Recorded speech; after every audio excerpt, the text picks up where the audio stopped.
አሰላሙ አለይኩም ወራህመቱላሂ ወበረካቱ። ውድና የተከበራችሁ የሐሙድ ዩቲዩብ ቤተሰቦቻችን እንደምን አላችሁ? ዛሬ የምንገኘው ብስራተ ገብርኤል አካባቢ ላፍቶ ሞል ውስጥ ነው። አማን ፕሮፐርቲስ ከላፍቶ ሞል ጋር በመተባበር እያስገነባው የሚገኘው አፓርትመንት ሳይት ላይ ነው የምንገኘው። ከ1.5 ቅድመ ክፍያ እንዲሁም አሁን ባወጡት ኦፈር መጠቀም ከቻላችሁ ከ7.3 ሙሉ ክፍያ ጀምሮ የቤት ባለቤት መሆን ትችላላችሁ። የሱን ሙሉ መረጃ ልንሰጣችሁ ቢሮአቸው ውስጥ ተገኝተናል። እስከ ቪዲዮ ፍጻሜ ድረስ አብራችሁ እንደምትቆዩ ተስፋ እናደርጋለን። መልካም ቆይታ ይሁንላችሁ። ሰላም እንዴት ነህ? እንኳን ደህና ቆየኸኝ። እሺ በመጀመሪያ ስለ ድርጅታችሁ ማንነት ምን ላይ ተሰማርተው እንደሚሰራ እዚህ ጋር እንደማየው ብዙ ሴክተሮች ጋር ተሰማርታችኋል ይመስለኛል እና ምን ሴክተሮች ላይ እንደሚሰራ በዛው አያይዘህ ደግሞ አንተ በድርጅት ውስጥ ስላለህ ድርሻ አያይዘህ ትነግረናለህ። መልካም። እሺ በቅድሚያ እንኳን ደህና መጣችሁ። መስፍን እባላለሁ። በአማን ፕሮፐርቲ ውስጥ የሴልስ ሱፐርቫይዘር ነኝ። አማን ፕሮፐርቲ ደግሞ በሪል ስቴት ሴክተሩ ላይ እየሰራ የሚገኘው። ስለዚህ እንግዲህ አምኔት ቢዝነስ ግሩፕ ይባላል ደሆል ካምፓኒ ማለት ነው። ሆልዲንግ ነው። ስለዚህ የተለያዩ ቢዝነስ ሴክተሮች ላይ ለምሳሌ የብረት ስራዎች ላይ፣ የዘይት ምርቶች ላይ፣ የአስፋልት ከዛ ውጭ የግንባታ ሂደቶች ላይ እነዚህ ላይ ሁሉ ተሳትፎ ነው የሚገኘው። ስለዚህ ከነዛ ሴክተሮች አንዱ ደግሞ የሪል ስቴት ሴክተሩ ነው እና ከሪል ስቴት ሴክተሩ ደግሞ አማን ፕሮፐርቲ የተለያዩ ሳይቶችን አሁን ላይ ሽያጭ ላይ ነው የምንገኘው፣ ግንባታ ላይ ነው የምንገኘው እና እነዚህን ሳይቶች አሁን ላይ ለደንበኞች እየሸጠን እያስተዋወቀን ነው የምንገኘው ማለት ነው። እሺ በጣም ቆንጆ። ስለዚህ አሁን በአማን ፕሮፐርቲ ስር እየተገነቡ ያሉ አፓርትመንቶች አሉ ወይ? የት ይገኛሉ? ከዚህ በፊትስ ለገዢዎች አስረክባቸዋል ወይ የሚለውን ደግሞ በጣም አሪፍ። እንግዲህ የአምኔት ቢዝነስ ግሩፕ እንዳልኩሽ ከ7 በላይ ሴክተሮች ላይ የተሰማራ ነው እና ምናልባት እንደ አንድ ማሳያ የሚሆነው የሪቨርሳይድ ፕሮጀክትን 80% አካባቢ ምናልባት ቀበና አካባቢ ብዙ ሰዎች እንግዲህ አዲስ አበባ ላይ የጀልባ እና የዋና ነገሮችን ያገኙበትን ፕሮጀክት ካስረከበው አንዱ ፕሮጀክት እሱ ነው። በቢዝነሱ ላይ በደንብ በሰፊ ልምድ ላይ ያለ ነው እና ወደ ሪል ስቴቱ ዘርፍ ደግሞ ስንመጣ ካዛንችስ ላይ ኢንተርኮንቲኔንታል ፊት ለፊት ኦልሬዲ ያስረከብናቸው አሁንም ሽያጭ ላይ የምንገኛቸው ጋዜቦ ላይ ኦልሬዲ የተረከቡ ባለንብረቶች አሁን የፊኒሺንግ ስራዎችን እየሰሩባቸው ያሉና አንዳንዶቹ እንደውም የፊኒሺንግ ስራውን ጨርሰው እኛም እንደማሳያ ደንበኞች ሲመጡ የምናሳይበት ነው። ስለዚህ ሴክተሩ ላይ የተወሰነ ጊዜ ቆይተናል። ኦልሬዲ ያስረከብናቸው አሁንም ላይ ደግሞ በግንባታ ላይ የምንገኛቸው አሉ። በግንባታ ላይ ካሉት ካዛንችስ ላይ ወደ 2 ሳይቶች አሁን አክቲቭሊ ሽያጭ ላይ እና ግንባታ ላይ የምንገኛቸው አሉ። ከዛ ውጭ ደግሞ ብስራተ ገብርኤል ላፍቶ ሞል ፊት ለፊት ወይም ደግሞ የበፊቱ የላፍቶ ሞል ፓርኪንግ ኤሪያ የነበረው ላይ በጆይንት ቬንቸር አሁን ላይ ወደ 4000 ካሬ ላይ ያረፈ ህንፃን እየገነባን ነው የምንገኘው። ሞር ሌክዠሪየስ የሆነ ነው።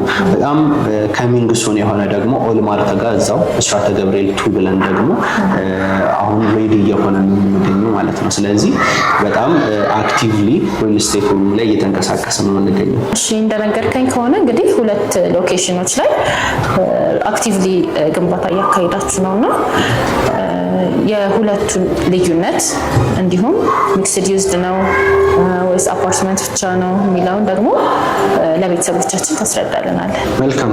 እንግዲህ እንዳልኩሽ 2 ሳይቶች ላይ አክቲቭሊ በግንባታውም ሂደት በሽያጩም ሂደት ላይ ነው የምንገኘው እና ሁለቱን አንድ የሚያደርጋቸው በዋነኝነት ሚክስድ ዩዝድ መሆናቸው ናቸው። ያ ማለት የኮሜርሻል ኤሪያ ይኖራቸዋል፣ የአፓርትመንት ኤሪያ ይኖራቸዋል፣ ወይም ደግሞ ስፍራ ይኖራቸዋል ማለት ነው። ግን አሁን በዋነኝነት እኛ እየሸጥን የምንገኘው የአፓርትመንቶቹ ነው 2ቱም ሳይቶች ላይ ማለት ነው። እሱ ነገር ተመሳሳይ ያደርጋቸዋል፣ ካምፓኒም ተመሳሳይ ያደርጋቸዋል። ከዛ ውጭ ያለውን ግን በይዘታቸው ሁለቱም ይለያያሉ። የካዛንችሱን ለምሳሌ ብንመለከት የካሬ አማራጩን ማንሳት እንችላለን፣ ወይም ደግሞ የቤቱን ታይፕ ራሱ። ካዛንችስ ላይ አብዛኛውን ጊዜ የውጭ ሀገር ሰዎች የሚበዙበት ወይም ደግሞ ዲፕሎማቶች እነዚህ የሚበዙበት ነው። ሬንታል ፐርፐዝ እና ምናልባት ትላልቅ ፋሚሊ ያላቸው ሰዎችም እዛ አካባቢ ይፈልጉታል ሴንተር ሎኬሽን ከመሆኑ አንፃር ማለት ነው። ሰው እዛኛው ላይ ስፔሲፊክ የሆነ የፓርኪንግ አሳይንድ የሆነ ፓርኪንግ ማግኘት ይችላሉ። የቤቶቹ ታይፖች ከ72 ካሬ ጀምሮ እስከ 160 ካሬ ድረስ የካሬ ኦፕሽኖችን ከባለ 1 እስከ ባለ 3 መኝታ ማግኘት ይችላሉ።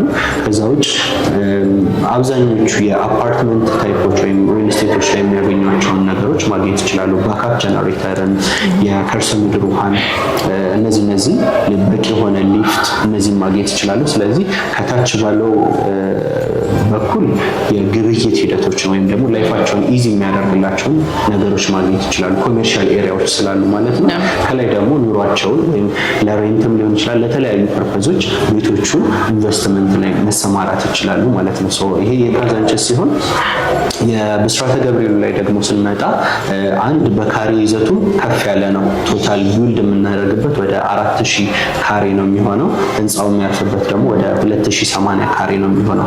ስለዚህ አንድ የካሬ ይዘቱ የህንፃው ይዘት ራሱ ለየት ያለ ነው፣ ተለቅ ያለ ነው። ከዛ ውጭ ከላፍቶ ሞል ጋር በጆይንት ቬንቸር መልኩ ነው የምንሰራው። ስለዚህ ያ ምን ይሰጠናል? ኦልሬዲ ላፍቶ ሞል ላይ የምናውቃቸው ነገሮች አሉ፣ ላይፍን ኢዚ የሚያደርጉ ኢንተርቴንመንት ላይ፣ ሾፒንግ ላይ፣ የተለያዩ ነገሮች ላይ ያሉ። ስለዚህ እነዛን አክሰሶች ማግኘት ይችላሉ። ከዛ ውጭ የላፍቶ ሞልም ሚክስድ ዩዝድ ነው። ቤቶቹ ከ5ኛ ህንፃ ጀምሮ ይጀምራሉ። G+25 ነው የሚሆነው ወደ ላይ ማለት ነው። ስለዚህ ቤቶቹ ከ5ኛው ጀምሮ የሚሆኑ ወደ ታች ያሉት ግን አሚኒቲ ፕላስ ኮሜርሻል ነው የሚሆኑት። አሚኒቲዎቹ ላይ የጂምናዚየም አገልግሎትን ማግኘት ይችላሉ። የስዊሚንግ ፑል ኦልሬዲ ላፍቶ ሞል አንድ ከሚታወቅባቸው። ከዛ ውጭ ደግሞ ኢንተርቴንመንቱ ላይ ቦሊንግ አለ፣ የተለያዩ ነገሮች አሉ። እነዛን አክሰሶችን ማግኘት ይችላሉ። አሳይንድ የሆነ ፓርኪንግ፣ በቂ የሆነ ሊፍት ማግኘት ይችላሉ። ኦፕን ቴራስ በጋራ መጠቀም ይችሉበት ለነዋሪዎቹ ክፍት የሚሆን ኦፕን ቴራስ ይኖራል። ከዛ ውጭ በአይነቱ ለየት የሚያደርገው የላፍቶ ሞል ሳይታችንን ቴክኒካል የሚባል ቬንቲሌሽን እነዚህ አይነት ነገሮች እናንጠቀም። ስለዚህ ናቹራል የሆነ የአየር ፀሐይን ብርሃንን ማግኘት ይችላሉ። የብርሃኑ እንዲሁም ደግሞ በሳከር ሳይሆን በናቹራል ቬንቲሌሽን ነው የምንጠቀመው። ስለዚህ ከዲዛይንም አንጻር ከተለያዩ ነገሮች አንጻር በይዘታቸው ይለያያሉ ማለት ነው። እሺ፣ እዚህ ላፍቶ ሞል የሚገኘው ሳይታችሁ ላይ ቀደም ዞር እያልኩ እያየሁ ነበርና በጣም ደስ ይላል፣ ቪውም በጣም ያምራል እና ይሄን ሳይታችን ወድጀዋለሁ። ስለዚህ ለቤተሰቦቻችን ስለዚህኛው ሳይታችሁ በደንብ ሰፋ ያለ ማብራሪያ እንፈልጋለን። ማለት የካሬ አማራጮቹን፣ ያከፋፈል ሁኔታውን እንደዚሁ አያይዘህ ለቤተሰቦቻችን ታስረዳልናል። እኔም እንግዲህ በዋነኝነት የምወደው ሳይት ነው በጣም ከሚሰጠው አገልግሎት አንጻር ማለት ነው እና ይህንን ቦታ አዝ ኢንቨስትመንት ሰዎች ቢገዙት ወይም ደግሞ ጀስት ለራሳቸው ለመኖሪያ ከቤተሰቦቻቸው ጋር ለመኖሪያ ቢገዙት በጣም ተመራጭ ቦታ ነው። ምክንያቱም እዚህ ብስራተ ገብርኤል ሳር ቤት ምናምን ኤሪያ ላይ በጣም ለኑሮ አመቺ ከሚባሉ በዋነኝነት የተለያዩ ኤምባሲዎች የሚሰፍሩባቸው ትላልቅ ድርጅቶች የሚሰፍሩባቸው ከሴኩሪቲ አንጻር ሊሆን ይችላል፣ ከኢንፍራስትራክቸር አንጻር፣ ከትራንስፖርቴሽን ከብዙ ነገሮች አንጻር በጣም ተመራጭ እና አዲስ አበባ ውስጥ ፕራይም ሎኬሽኖችን ጥቀሱ ሲባል ቅድሚያ የሚመጡ ኤሪያዎች ናቸው። ሳር ቤት፣ ብስራተ ገብርኤል እነዚህ ኤሪያዎች ማለት ነው። ሰው እዚህ ቦታ ላይ ነው የሚገኘው እና በእርግጠኝነት ላቶች የምትችልበት ምክንያትም አይኖርም። የዚህ ፕሮጀክት እንግዲህ በዋነኝነት የሚይዛቸው የካሬ ኦፕሽኖች አሉ። ሚኒማል ከ89 ካሬ ጀምሮ ባለ አንድ መኝታ ማለት ነው እስከ 248 ካሬ ድረስ የካሬ ኦፕሽኖችን በውስጡ ይዛል ማለት ነው ባለ 3 መኝታ። ከዛ ውጭ ዙሪያው ላይ የተለያዩ የእምነት ተቋማትን የኤምባሲዎችን ኤምባሲ ኖራ ማለት ሞር ሴኩር ይሆናል። ከዛ ውጭ ሎኬሽኑ የዲያስፖራዎች ሲመጡ የሚያርፉበት ሬንታል ቫሉ ሚኒማል $2,000 እስከ $2,500 $3,000 ድረስ እንደ ቤቱ ታይፕ ፈርኒሽድ ነው። አይደለም የሚለውን አይተን ማለት ነው። ሶ ሬንታል ቫልዩንም የተለያዩ ነገሮችንም ማግኘት እንችልበታለን እና ከዛ ውጭ እንግዲህ እዚህ ቦታ ላይ ማግኘት የሚችሏቸው ቅድም እንደጠቀስኩልሽ በጣም በርካታ የሚባሉ አሚኒቲዎችን ማግኘት ይችላሉ ህንፃውን ሲገለገሉ። ከዛ ውጭ የህንፃው ዲዛይን ራሱ ባይ ዲፎልት ምንድን ነው ወርክ፣ ሪላክስ እና ሊቭ ነው። ስለዚህ እዛው መስራት የሚችሉበት ላፍቶ ሞልም አለ፣ እዛው ሱቆችም አሉ። ስለዚህ እዛው መስራት የሚችሉበት ሪላክስ ማድረግ የሚችሉበት ኤሪያው ላይ የተለያዩ ኢንተርቴንመንት ከሲኒማ ጀምሮ የተለያዩ ኢንተርቴንመንቶች አሉ እና እዛው ደግሞ መኖር የሚችሉበት ያመጣናቸው የካሬ ኦፕሽኖች እነዚህ አፓርትመንቶች መኖር የሚያስችሉ ናቸው እና እዛው መኖር የሚችሉበት ነው። ስለዚህ ከዲዛይንም ከምንም አንግል ለደንበኛ ወይም ደግሞ ለነዋሪው አመቺ እንዲሆን ተደርጎ ነው የተሰራው እና እንዳልኩሽ ከ89 ካሬ ጀምሮ ባለ አንድ መኝታ ኦፕሽኖች ይኖሩናል። አከፋፈላቸው በሚፈልጉት አይነት ኦፕሽኖችም ይኖሩናል። ታይም ቤዝድ መክፈል ይችላሉ፣ ኮንስትራክሽን ቤዝድ መክፈል ይችላሉ፣ ወይም ደግሞ የተለያዩ ኦፈሮችን ተጠቅመው መክፈል ይችላሉ ማለት ነው። ስለዚህ እንደነገርከኝ አከፋፈል ሁኔታው የሚሆነው ደንበኞችን ቤዝድ ያደረገ ነው ማለት ነው።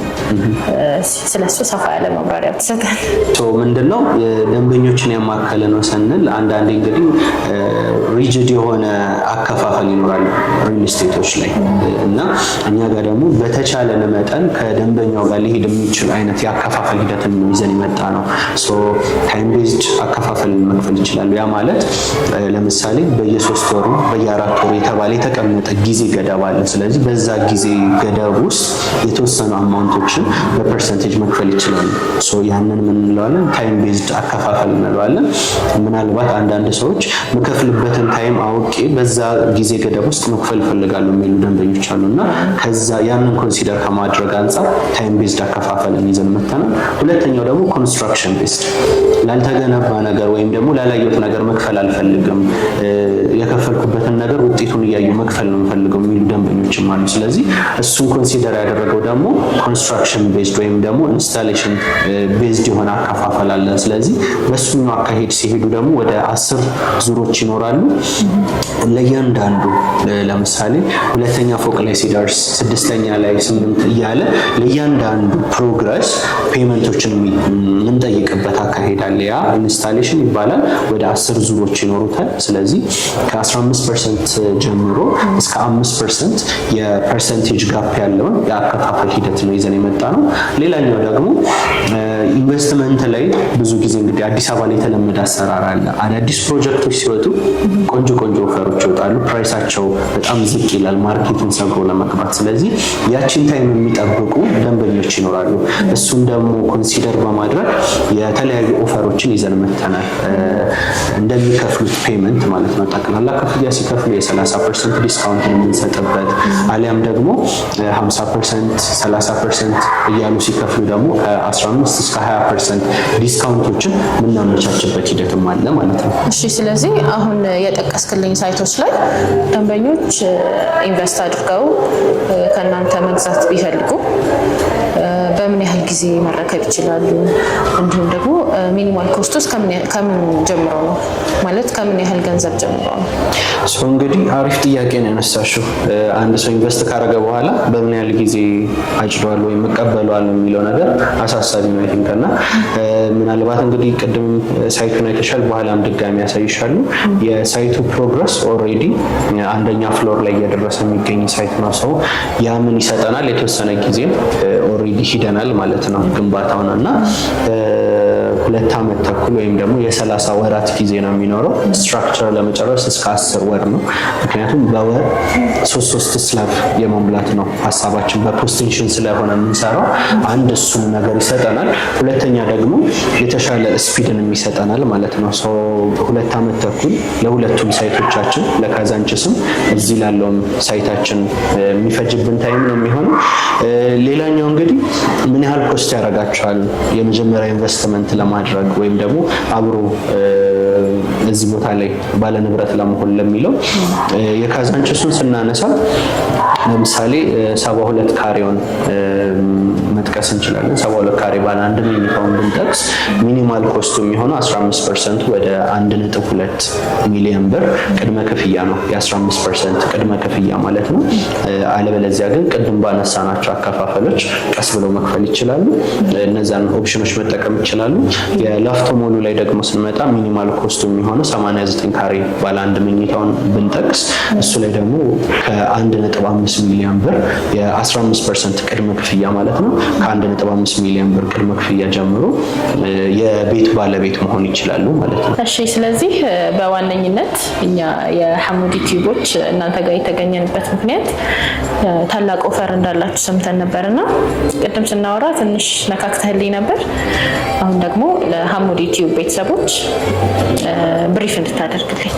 አሪፍ። ሰው እንግዲህ ምናልባት ሌሎች ሰዎችም እንግዲህ ሰጀስት አድርጓችሁ ወይም መረጃውን የሰጧችሁ ሰዎች ትክክል ነው። ቆንጆ የሚባል ዲስካውንትን ወይም ኦፈርን ይዘን የመጣ ነው። ያ ምንድን ነው? አንድ ሰው ቤቱን እንደገዛ ትርፋማ መሆን የሚችልበት፣ ያ ማለት ማርኬቱ ላይ ካለው ዋጋ የ30% ቅናሽ ማለት ነው። ስለዚህ ለምሳሌ አንድ ባለ አንድ መኝታ 10 ሚሊዮን 300 ሺህ ብር ይሸጥ የነበረው በዚህ ኦፈር በ7.3 ሚሊዮን ጠቅላላ ክፍያ አንድ ሰው የቤት ባለቤት መሆን ይችላል። ያ ደግሞ የሆነው ምንድነው 70/30 የሚባል አከፋፈልን ይዘን መጥተናል። ስለዚህ 70/30 በዋነኝነት ምንድነው በካሽ ጠቅላላውን ገንዘብ ለሚከፍሉ አንዴ ለሚከፍሉ ደንበኞች ሲከፍሉ 100%ን ሲከፍሉ የ30% ዲስካውንት እናደርጋለን። ስለዚህ የሚከፍሉት ባይ ዲፎልት 70%ን ነው ማለት ነው። ያ ማለት 30% ኦፍ ተደረገላቸው። ስለዚህ ቀደሙ እንዳልኩሽ ለምሳሌ የ89 ካሬ ብስራተ ገብርኤል ላይ የሚገኘውን ባለ አንድ መኝታ ብናስተውል 89 ካሬው 10 ሚሊዮን 300 ሺህ ብር ነው የሚመጣው። በዲስካውንቱ ሲሆን ደግሞ ወደ 7.3 አካባቢ ይመጣል። ስለዚህ 30% ዲስካውንት ተደርጎ ማለት ነው። ሶ አንድ ሰው ገና ቤቱን እንደገዛው የ3 ሚሊዮን ብር አካባቢ ትርፍን አሁን ካለው ቫልዩ ትርፍን አግኝቶ ነው የሚጀምረው ማለት ነው። እንደዚሁ ደግሞ 97 ካሬ ባለ አንድ መኝታም አለ። ሶ እሱኛው ላይ ደግሞ ወደ 12 ሚሊዮን ብር አካባቢ የሚመጣው እንደዚሁ 30% ዲስካውንት ሲደረግ ወደ 8 ሚሊዮን ብር አካባቢ ዝቅ ይላል ማለት ነው። ስለዚህ እያንዳንዱ ካሬዎች ላይ ለምሳሌ ትልቁን ካሬ ብንጠቅስ 248 ካሬ ነው የሚሆነው ባለ 3 መኝታው እዚህ ሳይት ላይ ትልቅ የምንለው ካሬ እሱ ስለሆነ ማለት ነው። ሶ እሱኛው እንግዲህ ወደ 29 ሚሊዮን ብር አካባቢ ነው የሚሆነው። በዚህ ዲስካውንት ደግሞ ወደ 20 ሚሊዮን ብር አካባቢ የሚመጣበት አድቫንቴጅ አለ። ስለዚህ አንድ ሰው ገና ቤቱን እንደገዛው የ9 ሚሊዮን፣ የ3 ሚሊዮን፣ የ4 ሚሊዮን እንደ ካሬያቸው ኦፕሽን እንደሚገዛው ቤት ታይፕ በዚህ ኦፈር ተጠቅሞ እንደሚገዛው ቤት ታይፕ ሚኒማል ከ3 ሚሊዮን እስከ 8 ሚሊዮን 9 ሚሊዮን ብር ምን እያደረገ ነው እያተረፈ ነው የሚገዛው ማለት ነው። ስለዚህ ይሄ ኦፈር የወጣው በጣም ለወስን ቤቶች ነው። ወደ 15 ቤቶች ላይ የሚጠጉ ነው። ከዛ በኋላ ኦፈሩም ይነሳል። ፕላስ ደግሞ የካሬ ዋጋውም አሁን እየሸጠን የምንገኘው በ115,000 ነው የካሬ ዋጋ ማለት ነው። ሶ የካሬ ዋጋውም ፕላስ ደግሞ ኦፈሩም የመነሳት ፕሮባቢሊቲ ይኖራል። ሶ ቀድሞ የሚመጡ ደንበኞች የተሻለ ኦፈሩን የመጠቀም ፕሮባቢሊቲ ይኖራቸዋል። ከዛ ውጭ የካዛንቺሱ ላይ 8.2 የነበረው የባለ አንድ መኝታ ወይም 72 ካሬው ዋና ዋጋ ጠቅላላ ዋጋ በዚህ ኦፈር ሲጠቀሙ ወደ 5.8 ይመጣል ማለት ነው። ስለዚህ እዛ ላይም ሚኒማል 2 ሚሊዮን ብር አካባቢ ትርፍ ማግኘት ይችላሉ ማለት ነው። ስለዚህ እያንዳንዱ የቤት ታይፖቻችን ላይ እያንዳንዱ ሳይት ላይ በዚህ ኦፈር ለሚገዙ ደንበኞች ሚኒማል ከ2 ሚሊዮን እስከ 8 ሚሊዮን ብር ጋፕ ያለው ዲስካውንትን ማግኘት ይችላሉ። አለበለዚያ ደግሞ 30% ሲከፍሉ የ15% ዲስካውንትን ከከፈሉት ዋጋ ላይ ማለት ነው። 50% ሲከፍሉ ደግሞ የ20% ከ50% ላይ ካልኩሌት የሚደረግ የ20% ዲስካውንትን ማግኘት ይችላሉ ማለት ነው። በጣም ደስ ይላል። ስለዚህ ውድ የሐሙዲ ቲዩብ ቤተሰቦቻችን አማን ፕሮፐርቲስ ያወጣውን ትልቅ ኦፈር እንግዲህ ሰምታችኋል። የድሉ ተጠቃሚ እንድትሆኑ ከወዲሁ ጋብዛችኋለሁ። እንግዲህ ቢሮ ላይ ይሄን ያህል ካወሩን ላንቺ ለቤተሰቦችሽም የሳይቱ ፕሮግረስ እንቅስቃሴ ላይ ነው ብዬሻለሁ እና የሳይቱን ፕሮግረስ ደግሞ በጣም ብለን እናያለን። እንግዲህ እንዳልኩሽ ሳይቱ በጣም እንቅስቃሴ ላይ ያለ ሳይት ነውና ምናልባት አንዱ ለቀን ቆይታችሁ ብትመጡ የሙሌት ስራ ላይም ታገኙን ነበረ ማለት ነው። ሰው እንደምታዩ ከፊት ለፊቱ ብሩክ ሆስፒታል አለ። እዛ ጋር በጣም በቅርብ ርቀት አልጄሪያ ኤምባሲ አለ። ዙሪያው ላይ ደግሞ በጣም ትላልቅ ገስት ሃውሶች ናቸው ያሉት ከ2000 እስከ $3000 የሚከራዩ። እዚህ ጋር ብስራተ ገብርኤል አለ። በጣም ወደ ብዙ አቅጣጫዎች መሄድ የምንችልባቸው አስፋልቶች አሉ ማለት ነው። ሰው ወደ ታች ዝቅ ስንልም መስጂዶችን ማግኘት እንችላለን። ስለዚህ ከኑሮ አንጻር ከተለያዩ ነገሮች አንጻር በጣም ብዙ ነገር ማግኘት የሚችሉበት በጣም በአሪፍ ፕሮግረስ ላይ የሚገኝ ነው። ግንባታውም ደግሞ ኦልሬዲ እንግዲህ 30-40% ይደናል ብዬ አስባለሁ። ከዚህ በኋላ የስትራክቸር እና የፓርቲሽን የፊኒሺንግ ስራዎች ናቸው የሚቀሩት ማለት ነው። ስለዚህ ባልኩሽ መሰረት እንግዲህ በፖስቴንሽን ነው የምናስገነባው። ሶ በወር 3 ስላብ የመሙላት ሀሳብ ነው ያለንና ይሄ ከታች የምታየው ኦልሬዲ የተሞላው ላስት 2-3 ዊክስ የተሞላ ነው። አሁን ደግሞ እዚህኛው ስላብ ላይ ነው የምንገኘው። ሶ በዚህ ፕሮግረስ ላይ ነው የምንገኘው ማለት ነው። በጣም አሪፍ ፕሮግረሱ አሪፍ ይመስላል። እየሄደ ነው። ሰዎችም በስራ ላይ ነው ያሉት። ምናልባት እንዳልኩሽ እንግዲህ አንዱ ለቀን በኋላ ቢሆን ነበር የምትመጡት ወይ ሙሌት ላይ ወይ ተሞልቶ ነበር የምታገኙት በእርግጠኝነት። እሺ በጣም ደስ ይላል። እንግዲህ ፕሮግረሱ በጣም እየሄደ ይመስላል። ሰዎችም በስራ ላይ ናቸው እንደሚታዩ። በጣም አሪፍ ነው። ስለዚህ ደንበኞች ከአማን ፕሮፐርቲስ ቤት መግዛት ቢፈልጉ በአካል መምጣት ለሚፈልጉም እንዲሁም ውጭ ሀገር ሆነው ቤት መግዛት ለሚፈልጉ ደንበኞች እናንተም በምን መልኩ ነው ሊያገኟቸው የሚችሉት? አሪፍ ነው። እንግዲህ እንዳልኩሽ አሪፍ ፕሮግረስ ላይ ነው ያለነው፣ የሚታይ ነገር ላይ ነው ያለነው። ስለዚህ ዲሳይድ አድርገው ከኛ ጋር አብረው ኢንቨስት አድርገው መቀጠል የሚፈልጉ ደንበኞች፣ ሀገር ውስጥ ያሉ ደንበኞች ብስራተ ገብርኤል በሚገኘው በዋናው ቢሮአችን መጥተው ያለውን ነገር ተመልክተው ፕሮሰስ ማድረግ እንችላለን። በተወካይም ሊሆን ይችላል በራሳቸው ማለት ነው። ውጭ ሀገር ላይ ያሉ ደንበኞች ደግሞ ከዚህ በፊት የሚያደረግናቸው ፕሮሰሶች ነበሩ። ስለዚህ እዚህ ሀገር ተወካይ ካላቸው ተወካዮቻቸውን ልከው ያለውን የሳይቱን ፕሮግረስ፣ የተለያዩ አግሪመንቶችን፣ የተለያዩ ነገሮችን ቼክ አድርገው ቀጣዩን ነገር ስቴፕ መውሰድ ይችላሉ። እዚህ ሀገር ላይ ደግሞ ተወካይ የለንም፣ እዛ ውጭ ሀገር ነው ያለነው፣ በቅርቡ መምጣት አንችልም፣ ግን ይህንን መጠቀም እንፈልጋለን ያለውን ኦፈር የሚሉ ደንበኞች ካሉ ደግሞ በዲኤችኤል በኩል ያለውን ማንኛውንም ዶክመንቴሽኖች በሶፍት ኮፒ አታች ማድረግ እንችላለን። ሶ እሱን አይተው ዲሳይድ ካደረጉ ያሉበትን አድሬስ ልከውልን የሚጠበቀውን ክፍያዎች አድርገው አግሪመንቶችን ወደ ውጭ ሀገር በዲኤችኤል በኩል ፕሮሰስ ማድረግ እንችላለን ማለት ነው። ሶ በሁለቱም አማራጮች የቤት ባለቤት መሆን ይችላሉ፣ ሀገር ውስጥም ወይም ደግሞ ከሀገር ውጭ ያሉትም ደንበኞች ማለት ነው። እሺ ከዚህ በተጨማሪ እናንተን የሚያገኙበት ስልክ ቁጥር ወይ ደግሞ ዌብሳይቶች፣ የተለያዩ ሶሻል ሚዲያዎች ካሉ እነሱን ደግሞ ሜንሽን አድርግልኝ። ሶ እንግዲህ ለእናንተም የድርጅቱን ስልክ እንሰጣቸዋለን። ሶ ከስር በሚያገኙት ስልክ ቁጥር በዋትስአፕ ሊሆን ይችላል፣ በቴሌግራም ሊሆን ይችላል፣ በሚችሉት ወይም ደግሞ ኮሙኒኬት ማድረግ በሚችሉበት መንገድ የኛን ፕሮፌሽናል የሆኑ የድርጅቱን የሽያጭ ባለሙያዎች አግኝተው ማንኛቸውንም መረጃዎች መጠየቅ ይችላሉ ማለት ነው። ሶ ከስር ባለው ስልክ ቁጥር ኮሙኒኬት ማድረግ ይችላሉ በድርጅቱ ስልክ ቁጥር፣ አሊያም ደግሞ ቢሮአችን ድረስ መጥተው ብስራተ ገብርኤል ያለውን ነገር ኮሙኒኬት ማድረግ እንችላለን። እሺ እንግዲህ ስለ አሜን ፕሮፐርቲ ሙሉ የሆነ መረጃ ሰጥተኛል ብዬ አስባለሁና ለነበረን ቆይታ በጣም አድርጌ አመሰግናለሁ። ድጋሚ እንደምንገናኝ ተስፋ አደርጋለሁ።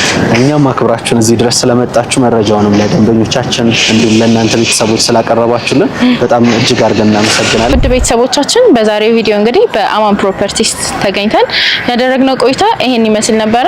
ባደረጉት ታላቅ ቅናሽ ተጠቃሚ እንድትሆኑ ድጋሚ ጋብዛችኋለሁኝ። በሚቀጥለው ቪዲዮ እስክንገናኝ ድረስ አሰላሙ አለይኩም ወራህመቱላሂ ወበረካቱ።